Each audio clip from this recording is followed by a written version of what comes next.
All right, welcome back. For this lesson, we are going to walk through the full arrangement of In the Bleak Midwinter.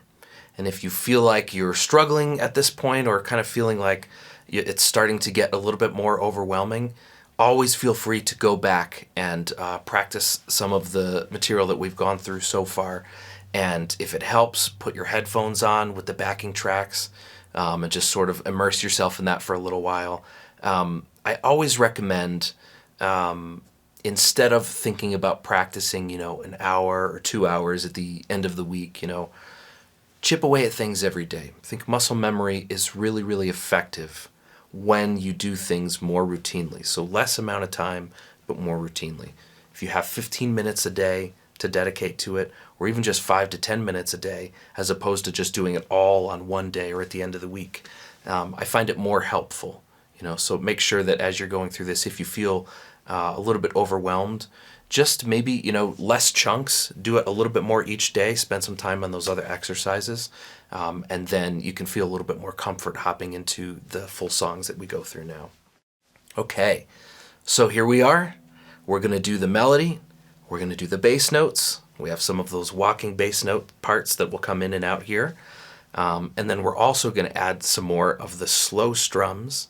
And then we're going to add in some of the extra little voices just to fill in some of the cracks in the rhythm. So from the beginning, let's walk through this now.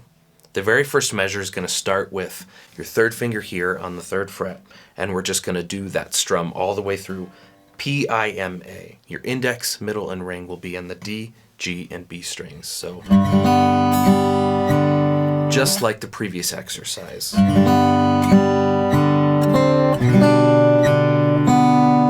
So what you'll do there is your first finger comes up here, and then you're going to go to your second finger and your 4th finger for this G over B in the first measure there. And then your index is going to grab these two. And now, just like the previous exercise, okay, we're going to do the thumb on the low E, your index on the D, and then your second finger, your M down here is going to be on the G, and your second and third finger here on the D and G strings on the 2nd fret there. And then move that down. And then just like the previous exercise. Okay, and then we have this D over F sharp there. And that little kind of walk down with the thumb, remember that? So that's review from the previous one. So you've already learned in the previous exercise your whole first line for the full arrangement. Now it changes slightly. And this is kind of a fun thing you'll notice in different arrangements. Even if it plays a similar pattern, even if it plays the melody is very, very similar, just something that makes it a little bit different helps keep your ear engaged and interested. So it might feel a little bit like torture when you're learning to play it, but it pays off to have all those little subtleties in an arrangement. So what we want to do for here now is we're going to go back to, so you're going to pinch all of those and then use your middle on the open G. Now let's talk about what's happening there. So we're going to hit the G, and then we're doing a version of an A minor 7. Remember we did that before? But instead of hitting this note right here, I'm taking that middle finger off, so I won't play that string. And so you're going to do the A open there on your with your thumb, and then you're actually going to have right here the middle finger is going to go on the G, and then your A, the ring finger down here, is going to go on the B string. So on this hand, you're going to have your first finger on that fret there. Okay, so that little change right there, what I find helpful is that because that change is going to be part of the walk-up, we did that walk-up with just the notes. Now this has, actually moving the chords with that. So I think it's really important, instead of just trying to play through the whole thing, just break down that part and go from this chord to this chord, this chord to this chord. And remember, it's always helpful if you try to keep your hand movements to a minimum. All that is just efficiency, economy of motion, they call it. So instead of going from here and then kind of getting the whole hand and the elbow and arm moving, see if there's a way that you can kind of get in a neutral position so that you can go right to here without moving the hand too much. Okay? And then from there, I'm just going to go with the middle on the G and then the ring here on the B. So you have... And I'm just grabbing this right here with my index, the D, and then when I get to the next measure, it's the same as what we played previously. So that helps with repeating something here. With one subtle difference, I'm just going to take the middle and I'm going to slide that up to the 4th fret, which sounds like this. Right, which is a nice sounding chord, but it's just a 1-finger chord, and all you have to do is move from this all the way up. So it's similar to our E minor that we did before. You're just moving up 1 finger all the way to the 4th fret. So you have...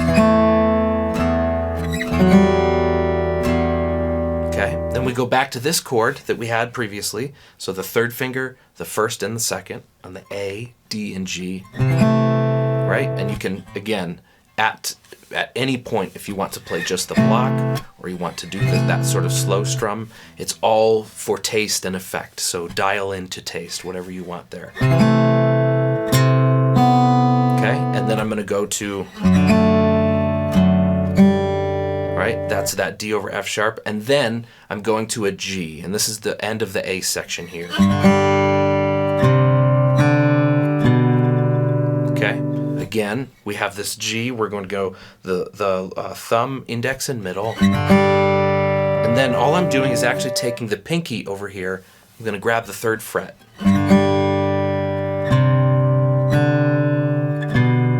And I'm just going to do the thumb on the A, open D here, and the end there, right? So you can see we've already done some of these patterns. It's just putting them together can feel a little bit confusing at first, but take your time to go through that.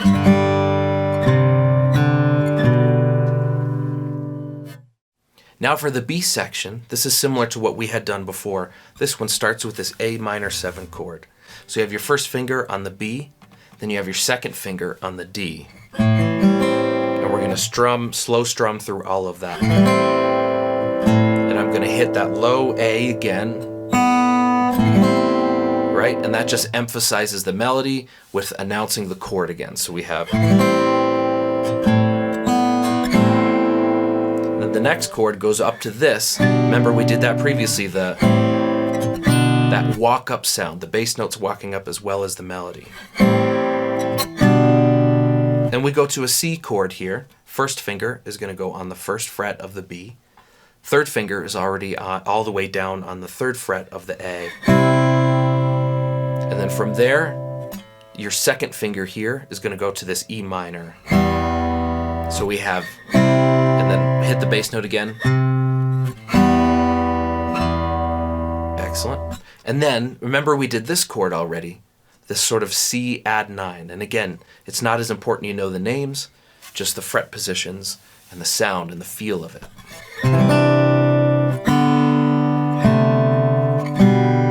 So we have another walk down, but instead of the walk down with extra notes in between, we're just going to keep the melody note and the walk down bass notes at the same time. So that sounds like this. Then you do in the index and ring. Okay? And then from there, we're going to go to this D over F sharp, the 2nd finger here with your 1st finger here. Which we already did that ending in the previous one as well. Now the last line is sort of where you bring the whole arrangement home. So we have just a couple of extra little pedaled notes in here. And what that means is that I'm going to play a couple of different notes and then always come back to an open G note right here. And that sounds like this. Right? And that's a very common pattern that you'll hear in Beatles tunes and lots of different classic tunes where you're picking 2 notes at the same time and then going back to a G. Right? So what we're going to do here is the same walk up we did before. We did that before, but now put an index on the open G in between. So you have...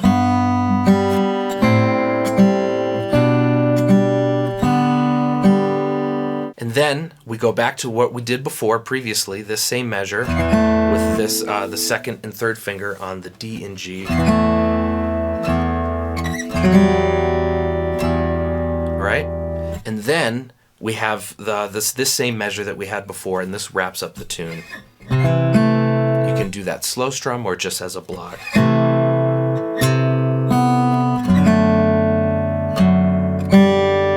Okay, and then we go to the G and we repeat the previous measure from before. Okay, this has this little suspended sound, and you can tell as soon as you hear this, your ear wants it to resolve down to this note right here. All right, so there are some repeating measures in here. There are some things that are going to be new. It's good to go through and think about the detail, but what I will say as we play through this now up to performance tempo is that if you hear the whole backing track with all the strings and all of the drums and piano and bass going on, there can be quite a bit happening. So if you want to just start with the full melody of single notes or just playing the chords, I want you to have this backing track to sort of practice all the different perspectives of this piece that we've had up to this point, and then really build in this arrangement that we're going through. So let's try this now at 72 beats per minute so you have an idea what the whole thing sounds like. Oh.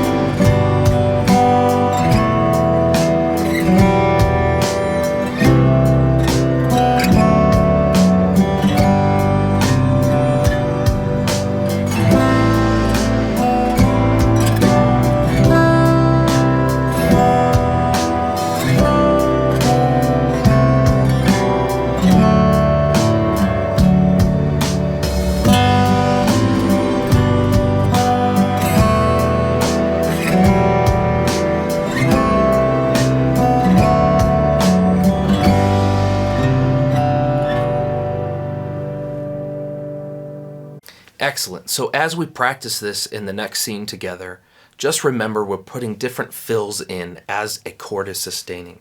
If that feels too tricky, don't worry. Just play the chord, hold out that note, and just have fun playing that alongside the backing track. So I'll see you in the next scene. We'll go through these at 3 different tempos.